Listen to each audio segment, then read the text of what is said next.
Assalamualaikum warahmatullahi wabarakatuh. Kami dari kelompok 3 ingin mempresentasikan hasil kerja kami yang berjudul Studi Kasus Distribusi Frekuensi yang beranggota Nadia Sofana, Sinta, Junaida, Nur Aisyah, Hijratul Huda, dan Safarna Syifaul Maulida. Perkenalkan, nama saya Nadia Sofana. Saya berasal dari kelompok 3. Di sini saya akan menjelaskan pengertian studi kasus distribusi frekuensi. Pengertian distribusi frekuensi adalah kondisi yang menggambarkan adanya frekuensi mulai dari munculnya berupa angka, kemudian disalurkan hingga terpancar. Nah, jadi yang dimaksud di sini adalah distribusi frekuensi ini sebagai alat penyajian data statistik dan juga yang berbentuk sebuah susunan data yang telah dikelompokkan ke dalam kategori tertentu.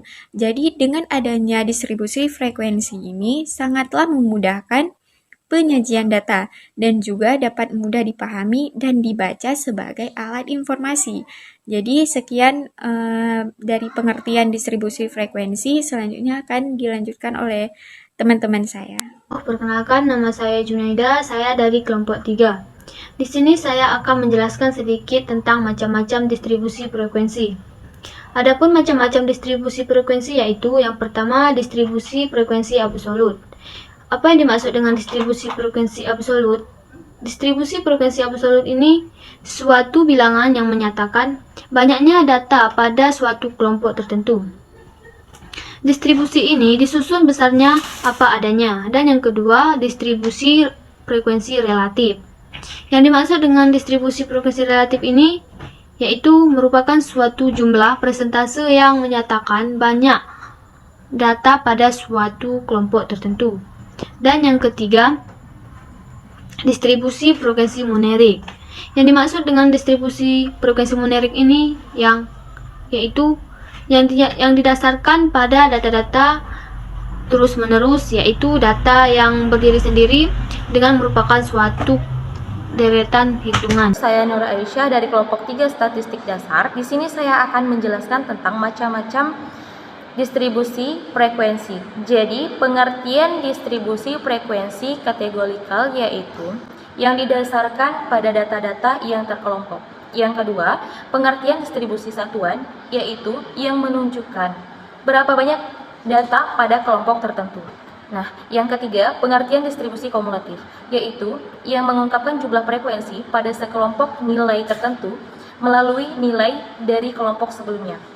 Yang keempat ada pengertian frekuensi kategoris, yaitu pengelompokan data berdasarkan kategori tertentu atau juga disebut sebagai data yang terkelompok. Nama saya Safarna Syifaul Maulida dari kelompok 3. Baik, di sini saya akan menjelaskan tentang contoh kasus distribusi frekuensi.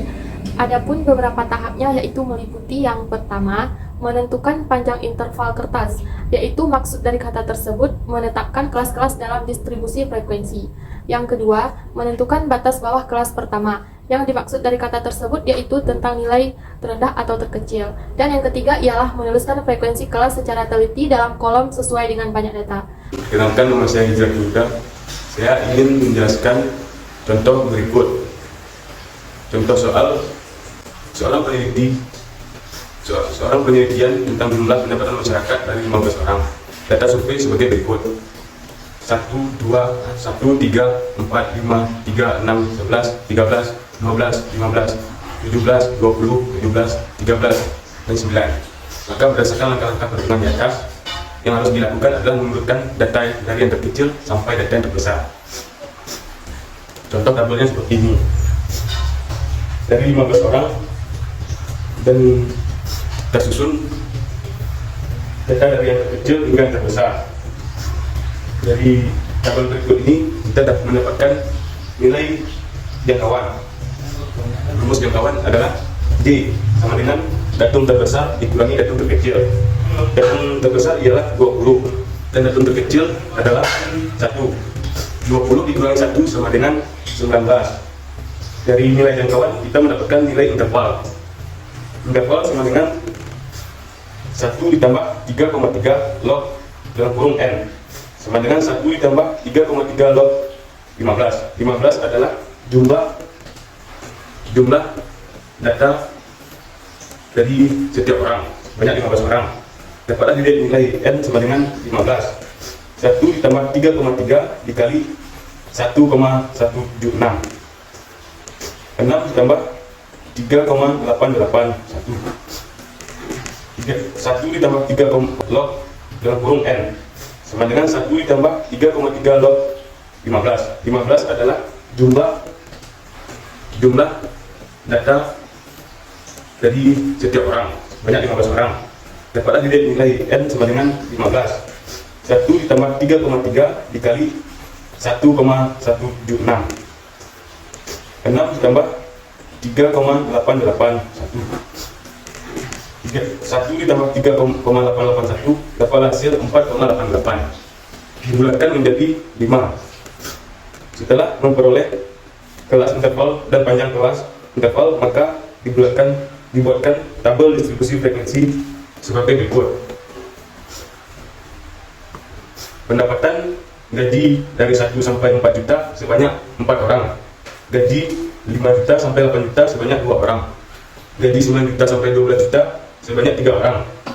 Gaji 13 juta sampai 16 juta sebanyak 3 orang. Gaji 17 juta sampai 20 juta sebanyak 3 orang. Terima kasih. Perkenalkan, nama saya Sinta.